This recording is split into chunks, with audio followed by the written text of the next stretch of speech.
Hola a todos, bienvenidos a mi canal nuevamente. Vamos a continuar con la cinta roja, espero que lo estén disfrutando tanto como yo. Y bueno, comencemos.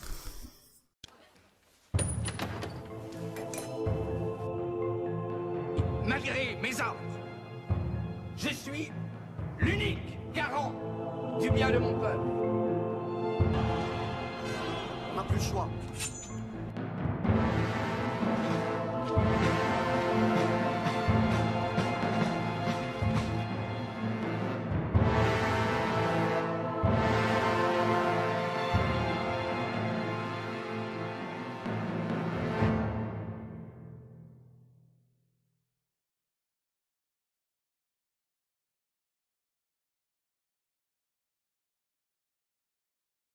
Bien.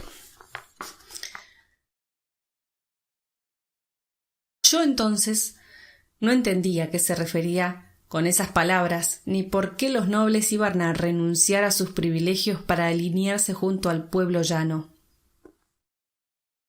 Más tarde aprendería que muchos de esos nobles que presumían de avanzados eran los que más abogaban por renovar las viejas estructuras, y lo hacían con mucha más insistencia que las clases inferiores.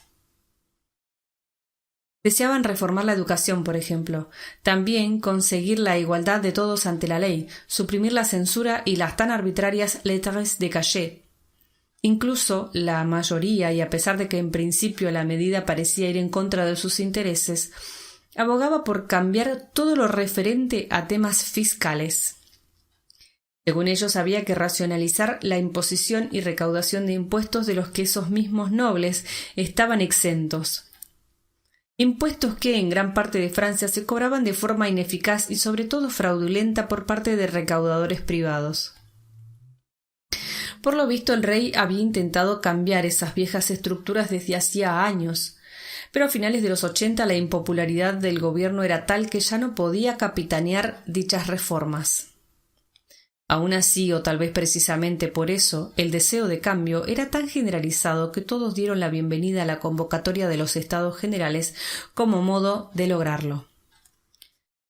En realidad, en el año anterior al estallido de la Revolución, Francia entera estaba de acuerdo en que la única solución era recurrir a una gran asamblea, y por eso en todo el país había comenzado una actividad febril para redactar aquellos famosos cahiers, con sus propuestas sobre qué había que cambiar en Francia.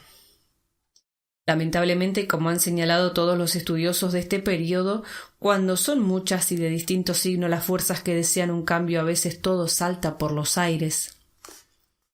Los ingleses, por ejemplo, hacen un bonito juego de palabras para explicar las causas del estallido que estábamos a punto de vivir en Francia.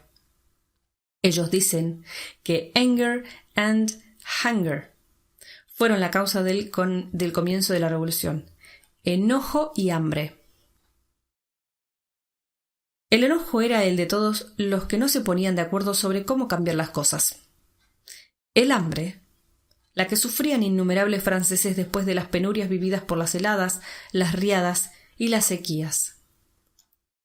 Así, en los primeros meses de 1789, mientras los reformistas escribían sus cahiers discutiendo sobre si la culpa de todos los males la tenían unos u otros, galgos o podencos, comenzaron a producirse a lo ancho y a lo largo del país distintas revueltas. En abril y mayo, por ejemplo, tuvieron lugar varios ataques a los carromatos que transportaban el grano, lo que a su vez produjo más escasez y hambruna. En París, por su parte, se produjeron unos altercados que acabaron con decenas de muertos y un número aún mayor de heridos. Tal era el estado de cosas que lo sucedido a continuación en junio y julio fue, si no inevitable, al menos previsible. Cuentan que, en la apertura de los famosos Estados Generales, y al no ponerse de acuerdo los distintos miembros sobre la forma en que habían de efectuarse las votaciones, el tercer Estado se constituyó en Asamblea Nacional. Esto es, se separó de los otros dos estados para actuar por su cuenta. En los días siguientes, además, diversos miembros reformistas del primer y el segundo estado decidieron unirse a ellos. El rey entonces reaccionó con dureza, prohibiéndoles la entrada al lugar de reunión. lo que tuvo como consecuencia que los expulsados decidieran congregarse aparte en un local en el que se jugaba la pelota. Allí, bajo la presidencia del astrónomo Jean-Sylvain Paley, los delegados rebeldes se comprometieron a no disolverse hasta dar a Francia una constitución. ¡Ah! La emoción de la constitución. Porque, bueno, en la escuela nosotros nos enseñan, ¿no? ¡Ay, la mosca esa ya estuvo en el video anterior! No sé qué le interesa tanto la literatura. Nuestra constitución, la constitución argentina, está basada en el modelo francés, con la Carta de Derechos famosa. Eso es lo que a mí me llena de orgullo, la Carta de Derechos, que es lo que logran ellos en esta revolución. La posteridad conoce este hecho como el juramento del juego de pelota. Y deberías haber visto lo que fue Y deberías haber visto lo que fue aquello, Teresia. La esperanza y la ilusión brillaban en los ojos de todos nosotros, los reunidos en aquella sala, sin distinción de clase ni de creencias. Sí, codo con codo, unos y otros, unidos todos por una misma convicción, por un mismo entusiasmo. Éramos multitud, pero seremos aún más de día en día. Francia ha cambiado, Francia es otra. Estas palabras y otras con las que se describía lo ocurrido en tan históricos momentos las pronunciaron Lamet y Le Pelletier apenas unos días después de nuestro paseo por el Palais Royal. Nos encontrábamos esta vez en nuestra casa campestre de Fontenay-aux-Roses, merendando sobre la hierba. Yo había hecho traer de la ciudad un nuevo invento, una máquina que hacía helados a base de revolver leche con vainilla sobre un recipiente lleno de hielo picado, lo que era un lujo caro, puesto que había que traer el hielo de las nieves perpetuas y con 1000 precauciones.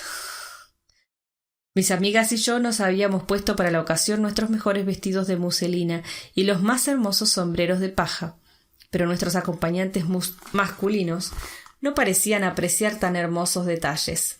Hasta Blondinet tenía la cabeza muy lejos de mí en esos momentos. Y Lamet peor aún. Según me dijo en una parte en que intenté tomarle de la mano, muy pronto Félix y él tendrían que dejar de acudir a mis reuniones porque era mucho y muy trascendente lo que estaba ocurriendo en París. Así que todo esto ha empezado porque os reunisteis a jugar a la pelota, comentó Marianne Calmet, intentando fingirse interesada. Mi amiga Marianne siempre había tenido un talento innato para robar la atención de los hombres de temas tediosos y devolverlos al delicioso terreno del flirteo. Con lo que a mí me gusta el juego de la pelota. ¿Puedo ir con vosotros la próxima vez? Insistió, acompañando la petición con lo que a mí me pareció la más adorable e incitadora de las sonrisas. Pero ni Félix, ni Alex, ni ninguno de los otros caballeros presentes parecieron siquiera oírla. Hablaban entre ellos, se robaban la palabra. Y lo peor de todo, decían, fue la orden del rey de mandar a sus guardias de corps para que disolvieran violentamente la reunión. Lo único que consiguió con esa medida fue que varios de nosotros, con Lafayette a la cabeza, nos opusiéramos espada en mano. Daría cualquier cosa por ver la cara que puso el monarca allá en Versalles al enterarse de la noticia. ¿Qué habrá dicho ese gordinflón que ni siquiera es capaz de poner orden en su casa y hacer callar a su mujer? Y por cierto, ahora que lo mencionáis, ¿cómo creéis que habrá tomado Madame Déficit los recientes acontecimientos? Venga pues. Yo, intervino Marianne con calor, ignoro qué habrá hecho o dicho Madame Déficit, pero sí os puedo decir qué habría hecho yo en su lugar: urgir a mi marido a hacerse respetar. ¿No parece buen síntoma eso de que los nobles, espada en mano, impidan a la Guardia Real realizar su cometido, aunque éste sea dispersar a los miembros del pueblo llano? Dios mío, ¿qué puede ocurrir a continuación? Pues os diré lo que ya ha ocurrido, respondió Blondinet. Ni más ni menos que lo siguiente: una cincuentena de nosotros, entre los que están todos vuestros amigos, Hemos seguido los pasos del duque de Orleans para unirnos al tercer estado. ¿Unirse al duque? Mis amigas y yo nos miramos sorprendidas. Todas conocíamos bien a Orleans. Era el primo díscolo del rey, el dueño del Palais Royal, el centro del París frívolo. Pero la más sorprendida era Marianne. «Supongo que es una broma», dijo. «¿El duque de Orleans? ¿Con el pueblo llano? ¿No le basta con el dinero que gana, con su galería de monstruos, con sus bellas momificadas y con sus figuras de cera, que también quiere cambiar Francia?» «A mí no me sorprende tanto su actitud», intervino Claire, otra de mis amigas. Claire era callada y bella, apenas intervenía en las conversaciones. Por eso todos se volvieron a escuchar lo que decía. En realidad, hace tiempo que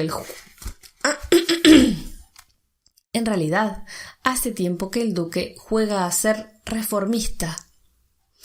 Su palais alberga mucho más que monstruos de feria y bellas momificadas. ¿Acaso no oyen allí encendidos discursos a cargo de gentes como Camille de Moulin y su amigo Danton? Tiene razón Claire, apuntó Marianne, mirando a Blondinet y luego a Lameth. Realmente no entiendo lo que está pasando cuando incluso el propio primo del rey se apunta al tercer estado. ¿Me podéis decir qué significa todo esto? ¿A qué jugáis todos vosotros? No fue bienvenida su pregunta. Nuestros dos amigos empezaron a alternarse, hablando con una vehemencia que hasta hacía muy poco solo ponían en sus juramentos de amor eterno. En cambio, ahora hablaban de otras pasiones, de libertad, de fraternidad, de la necesidad de proclamar a los cuatro vientos que todos los hombres, sin importar su cuna, eran iguales. Hablaban de proclamar los derechos del hombre, tal como habían hecho los patriotas en América. Hablaban por fin de la absoluta necesidad de sacar a Francia de la situación en la que estaba. Y según ellos, si los cambios necesarios no podían llevarse a cabo de forma pacífica, entonces no habría más remedio que hacerlos por la fuerza.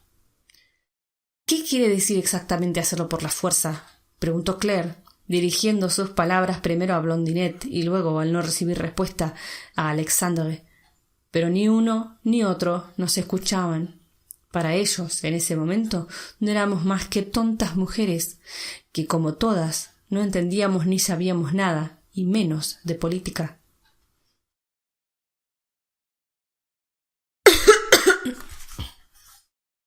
Aquella tarde, sobre la hierba de mi bello jardín de Fontenay-aux-Roses, quedaron los restos de nuestra merienda sin que nadie se tomara la molestia de mandar a recogerlos.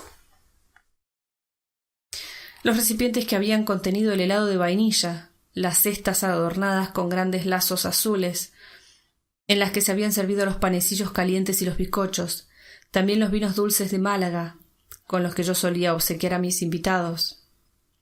Sí, todo quedó allí a merced de las hormigas y casi sin catar. Anochecía. Marianne, Claire y yo alisamos nuestros vestidos de muselina y recogimos nuestros sombreros de paja. Los hombres se habían marchado ya dejándonos atrás. Se habían alejado departiendo, gritando casi, de modo que durante un rato algunas palabras sueltas llegaban aún a nuestros oídos, palabras como impuestos, como reformas o fraternidad. Pero nos llegaban también otras palabras no tan hermosas, aunque igualmente entusiastas que las anteriores, como insurrección, venganza o sangre. Era el 13 de julio y hacía mucho calor en París, aunque no tanto como haría el día siguiente, 14 de julio de 1789.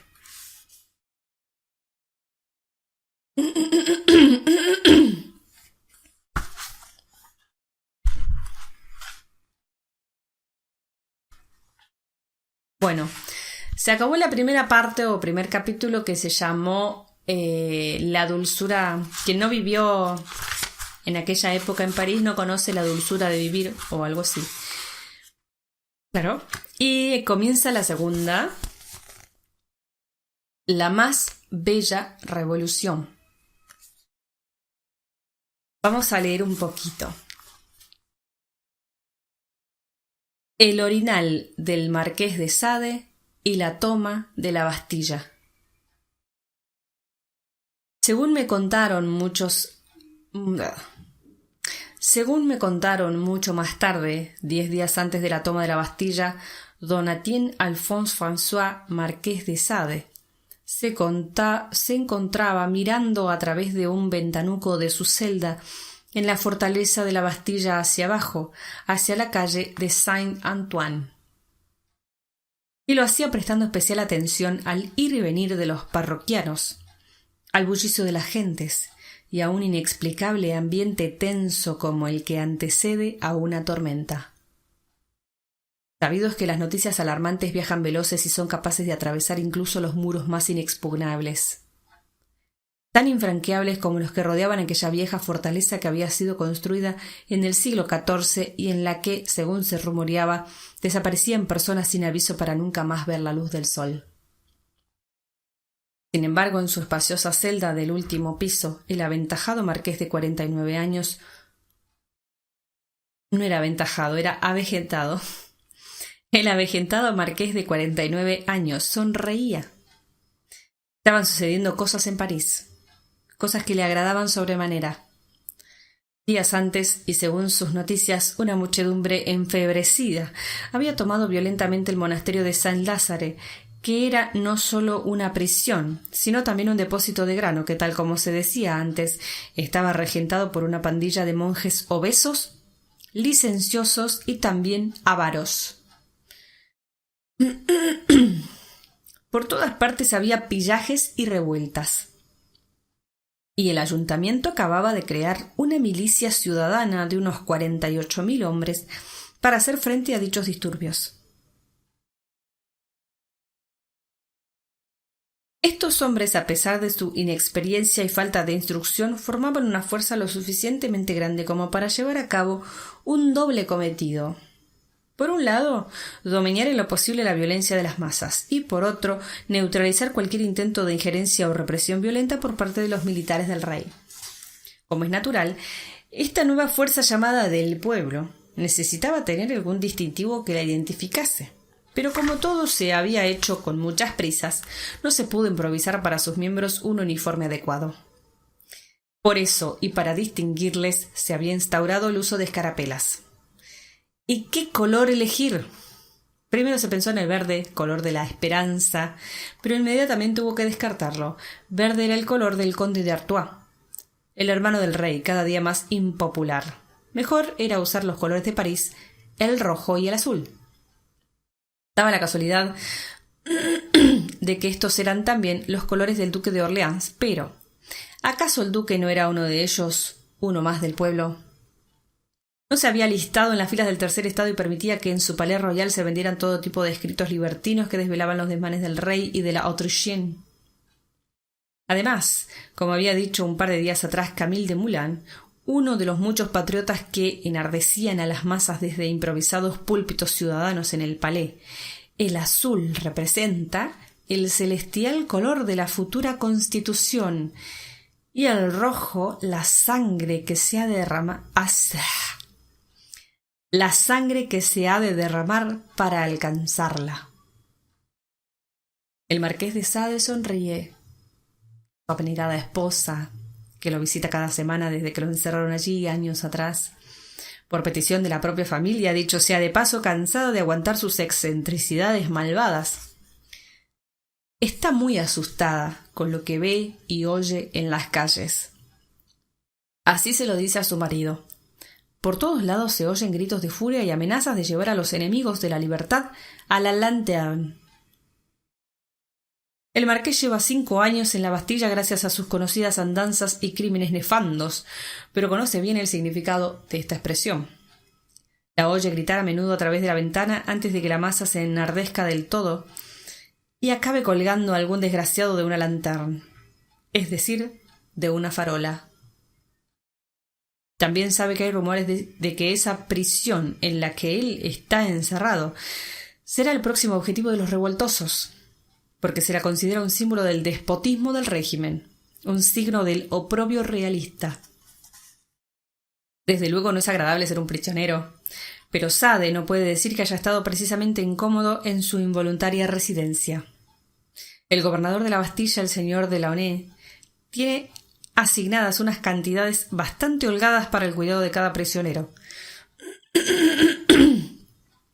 15 libras por día para los de alto rango, 9 para los burgueses, 3 para los de pueblo llano, y nada menos que 19 libras para los hombres de letras, como es el divino marqués. Aún descontando lo que el gobernador sisa aquí y allá, las cantidades son considerablemente más altas que las que recibe gran parte de la población de Francia, ahora en situación de mera subsistencia.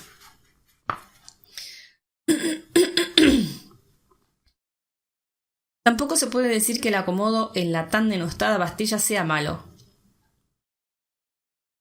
Sade se ha traído consigo todo un ajuar para sentirse casi como en su propia casa. Un escritorio, un tapiz con que alegrar las oscuras paredes, un armario de 2 puertas, un tocador con sus aparejos de con sus aparejos de aseo, un vestuario completo, incluido un frac y una bata de pelo de camello, también una selección de sombreros, su propio colchón, varias almohadas de plumas y 3 fragancias, agua de rosas, de azahar y eau de cologne, con las que rociarse él y con las que perfumar la multitud de velas y lámparas de aceite que alumbran la estancia. La luz es importante porque Sade cuenta en su celda con una vasta biblioteca de 133 volúmenes. Luego están también para su solaz las partidas de cartas que se organizan entre presos y sus carceleros, así como los concursos de billar que duran hasta altas horas de la madrugada. El famoso marqués tiene derecho, además, a tomar el aire desde las almenas de la torre todos los días. Aunque es preciso señalar que un mes antes de los acontecimientos que narraré a continuación se le había castigado sin paseos. ¿La razón? Su desagradable costumbre de gritar procacidades y palabrotas a los viandantes, amén de tirarles piedras o el contenido de su orinal. A grandes rasgos, así era por dentro la vida en aquel baluarte de las peores injusticias del Ancien Régime, este símbolo de la opresión despótica que fue tomado el 14 de julio de 1789 por el pueblo de París. Mucho se ha especulado sobre las razones por las que se eligió la Bastilla como objetivo. Unos dicen que fue porque se pensaba encontrar allí un polvorín. Otros porque se había corrido la voz de que tras sus muros malvivían miles de prisioneros encerrados por diversas injusticias. Hay que decir que a esta impresión contribuyó bastante el divino marqués en sus últimos días de estancia entre aquellas paredes. Enterado por su esposa de que el ambiente en las calles era altamente inflamable. Donatien Alphonse dedicó los días finales de su cautiverio a soliviantar a las masas desde su ventana. Puesto que le habían prohibido sus salutíferos paseos por las murallas, con la pericia artesanal que se desarrolla en las cárceles se confeccionó un amplificador de voz o trompeta. Lo hizo utilizando un viejo orinal al que añadió un tubo. A intervalos regulares, como quien da un parte de guerra, el divino marqués se dedicaba a informar a los viandantes de lo que ocurría dentro de aquellas murallas. A ratos gritaba que el gobernador planeaba masacrar a todos los prisioneros. A otros que, en ese mismísimo instante, estaban siendo degollados 40 inocentes. Que el pueblo debería liberarlos antes de que fuera demasiado tarde, y cosas por el estilo. En tal estado de excitación y demencia se encontraba el literato, que el gobernador, apenas unos días antes de la toma de la Bastilla, decidió trasladarlo al manicomio de Charenton, donde, según parece, siguió chillando y protestando contra la indignidad que significaba haber sido encerrado allí junto a tanto lunático y epiléptico. Bueno, ahora sí vamos a guardar un poco de revolución para mañana. Muchas gracias por escuchar y nos encontramos en un próximo video. Chao.